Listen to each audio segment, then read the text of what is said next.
Hello friends, welcome to easy finance plus. आज का हमारा टॉपिक है world reserve currency.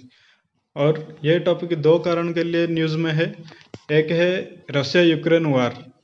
Russia Ukraine वार के लिए रशिया के ऊपर वेस्टर्न कंट्रीज ने स्विफ्ट बैन लगा दिया। इसका मतलब ये है कि कोई भी देश अगर रशिया के साथ ट्रेड करना चाहता है तो वो डॉलर में पेमेंट नहीं कर सकता है। तो रशिया एक मीर सिस्टम बनाया है स्विफ्ट के अगेंस्ट। ये चाइना के साथ मिलके क्या करेगा ना, चाइनीज करेंसी युआन जो है उसको यूज करेगा ट्रेडिंग के लिए।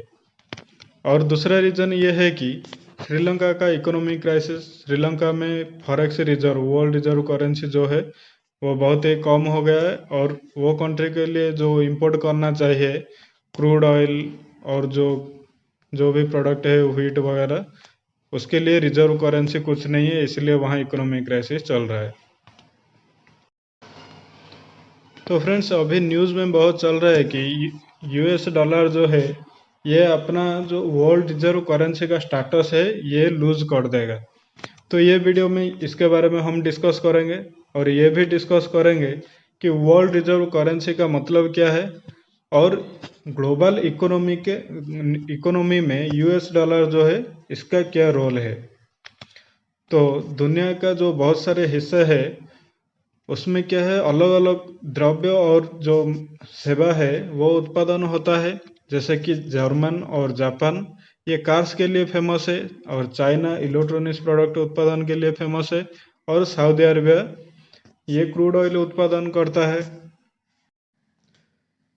तो दुनिया का अलग अलग देश जो है दूसरे देशों से कुछ चीज़ खरीदना चाहते हैं और कुछ बेचना चाहते हैं, क्योंकि हर देश हर कोई चीज़ उत्पादन नहीं करता है। और प्रॉब्लम कहाँ आता है, जब सब देश जो है अपना अपना करेंसी यूज करते हैं। फॉर एग्जांपल, यहाँ जैसे कि जापान है, इसका करेंसी है येन, और सऊदी अरबिया का क्या है, सऊदी रियाल है। लेकिन अगर जापान अगर कार बेचेगा तो सऊदी अरबिया को, तो ये येन में देगा। लेकिन सऊदी अरबिया अगर क्रूड ऑयल बेचना है तो ये देगा रियल में। लेकिन ये दोनों अगर सेम वैल्यू का ट्रेड करते हैं तो ठीक है। लेकिन अलग अलग वैल्यू का ट्रेड करते हैं तो इनके पास कुछ रिजर्व रह जाता है, वो फिर कहाँ खर्चा होगा, ये रहता है। और एक कंट्री को, जैसे कि सऊदी अरबिया सिर्फ क्रूड ऑयल बेचना चाहता है लेकिन कुछ खरीदना नहीं चाहता है, तो इसको जो जापान से येन मिला ये रिजर्व में रह जाता है। इसका कोई काम में नहीं आएगा, क्योंकि कोई दूसरा और जो कंट्री है वो येन नहीं लेगा। अगर सऊदी अरबिया जर्मनी से कुछ ट्रेड करता है, कुछ इंपोर्ट करता है, तो येन ये लोग देंगे तो जर्मनी नहीं लेगा, क्योंकि उसका करेंसी यूरो है।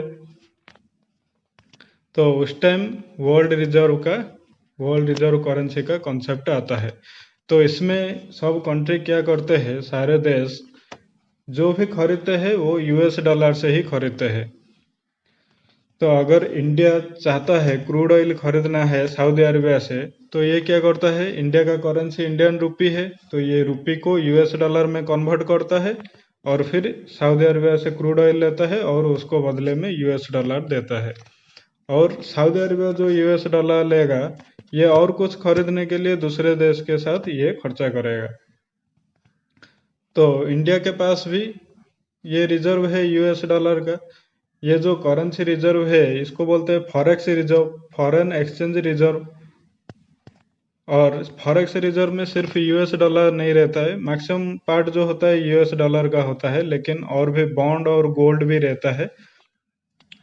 और इंडिया के पास ये यूएस डॉलर कहाँ आया, इंडिया जो भी एक्सपोर्ट करता है, चाहे व्हीट हो मिल्क हो, जो भी एक्सपोर्ट करता है अलग अलग कंट्री को, तो वो कंट्री किस में पेमेंट करता है, यूएस डॉलर में पेमेंट करता है। तो ये आके रिजर्व में रहता है, उसमें फॉरेक्स रिजर्व बढ़ता रहता है।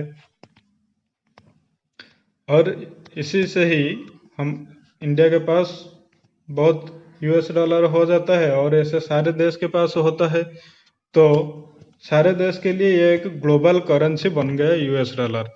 अगर कोई टूरिस्ट भी ट्रैवल करता है अलग अलग देश में तो वो अपने साथ यूएस डॉलर लेता है, क्योंकि कोई भी देश में अगर कन्वर्ट करना है तो यूएस डॉलर को ये हो जाता है। लेकिन दूसरा करेंसी कुछ लेके जाएगा तो इतना आसानी से नहीं होगा कन्वर्ट। और ये बहुत ही सालों से चलता आ रहा है कि बहुत सारे देश ट्रेडिंग के लिए सिर्फ यूएस डॉलर ही यूज कर रहा है। तो इसमें क्या है, यूएस डॉलर को बहुत ज़्यादा पावर मिल जाता है वर्ल्ड इकोनॉमी में। तो यूएसए का जो टोटल करेंसी है, ये माना जाता है कि उसका जो 50% है, यूएस डॉलर का 50% से ज़्यादा तो बाहर ही, यूएसए से बाहर है। मतलब जितना यूएस डॉलर यूएसए में नहीं है और अलग कंट्रीज में, अलग अलग देशों में 50%, मतलब उसका आधा तो बाहर देशों में है। और यूएस डॉलर क्यों चूज करते हैं सारे देश खरीदने के लिए कुछ भी, क्योंकि ये एक स्टेबल करेंसी है। मतलब इसका वैल्यू ज़्यादा कुछ चेंज नहीं होता है। आपने सुना होगा कि एक टाइम था जब एक जो डॉलर था ये 1 रुपये के आसपास था, लेकिन आज रुपये का वैल्यू 75 रुपीज़ के आसपास हो गया। $1 75 रुपीज़ के आसपास है। लेकिन डॉलर कंपैरिजन में करेंगे तो डॉलर इतना चेंज नहीं हुआ है। तो ये एक स्टेबल करेंसी है। और बहुत सारा देश में क्या है, इकोनॉमिक ट्रैवल जब भी आता है तो ये लोग बहुत सारा पैसा छापते हैं। बहुत सारा पैसा छापने से क्या होता है, उसका जो करेंसी है ये वैल्यू अपना खो देता है।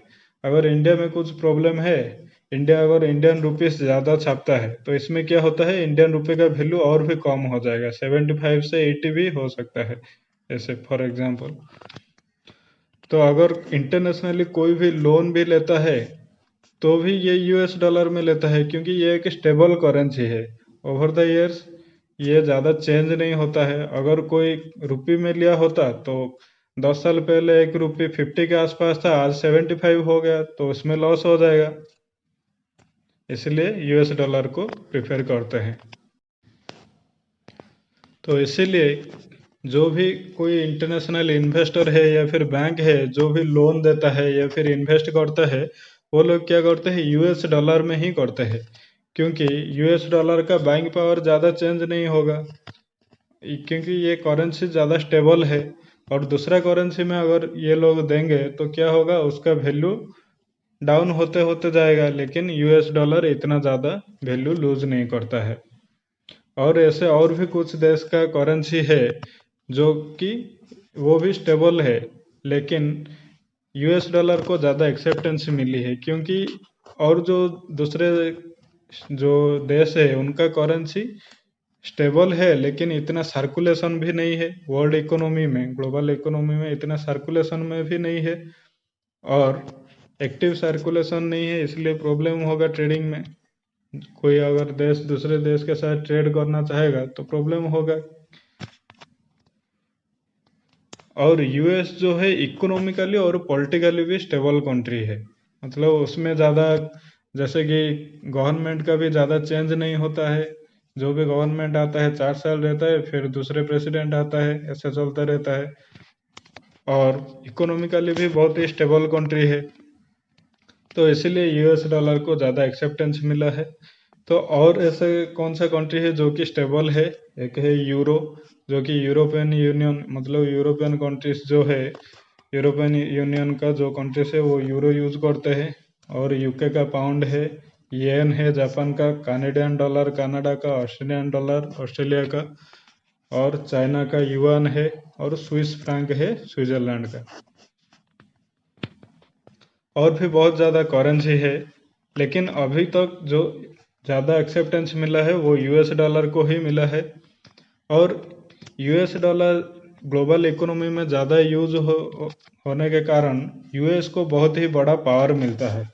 मतलब यूएस जो है अपना जो एनिमी कंट्रीज है उसके ऊपर सैंक्शन लगा देता है, जो भी यूएस का बात नहीं सुनता है ग्लोबल जियोपॉलिटिक्स में, तो उसके ऊपर यूएस सैंक्शन लगा देता है, क्योंकि जो भी ट्रेड होता है यूएस डॉलर में ही होता है। तो यूएस को ये पावर मिल जाता है कि वो अपना डॉलर यूज करने ना दे।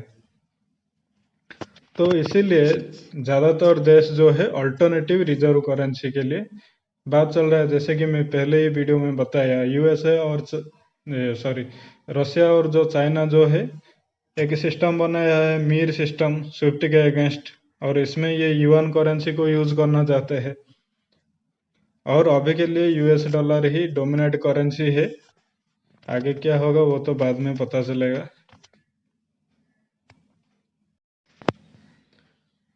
और अभी कुछ सालों से न्यूज चैनल में बहुत ही ज़्यादा चल रहा है कि जो युआन है, चाइनीज करेंसी, ये यूएस डॉलर का ऑल्टरनेटिव है ग्लोबल रिजर्व करेंसी बनने के लिए। और वेस्टर्न न्यूज चैनल में ये ज़्यादा दिख रहा है। लेकिन लास्ट डिकेड में क्या है, चाइना अपना इकोनॉमी जो है वो बहुत भी बढ़ा दिया है। ये $14 ट्रिलियन के आसपास हो गया है चाइना का इकोनॉमी। और चाइना का जो है ट्रेडिंग पार्टनर भी ये दिन ब दिन बढ़ता जा रहा है। और बहुत सारे जो लार्ज कंट्री है वर्ल्ड का, उसमें ये बहुत ही बड़ा ट्रेडिंग पार्टनर बन गया है। ये भी एक कारण है। और जो चाइना का इन्फ्लुएंस है ये बढ़ता जा रहा है किसके साथ, डेवलपिंग कंट्री जो कि अफ्रीका में है, साउथ अमेरिका कॉन्टिनेंट में है, ईस्टर्न यूरोप में है। और इसका जो one belt one road initiative है, इसको जो चाइना का इन्फ्लुएंस को ये बढ़ाने के लिए और भी हेल्प कर रहा है। और चाइनीज करेंसी इसीलिए माना जाता है कि यूएस डॉलर का अल्टरनेटिव है वर्ल्ड रिजर्व करेंसी बनने के लिए। लेकिन ये अभी बहुत टाइम लगेगा यूएस डॉलर जैसे बनने के लिए, क्योंकि इसको अभी इतना एक्सेप्टेंस नहीं मिला है। लेकिन ये अभी भी इसका जो पावर दिन भर दिन बढ़ता जा रहा है। तो फ्रेंड्स, ये है वीडियो का अंत। आशा करता हूँ कि वीडियो आपको बहुत ही अच्छा लगा होगा और वीडियो में कुछ भी सीखने के लिए मिला होगा। तो वीडियो को लाइक कीजिए और कुछ सजेशन है तो आप कमेंट करके बता सकते हैं। और ये यूट्यूब चैनल को सब्सक्राइब कीजिए और अपने दोस्तों के साथ भी ये वीडियो शेयर कीजिए। और आप इजी फाइनेंस प्लस को इंस्टाग्राम और फेसबुक में फॉलो कर सकते हैं। दोनों का लिंक आपको डिस्क्रिप्शन बॉक्स में मिल जाएगा। तो friends, good bye and take care, signing of.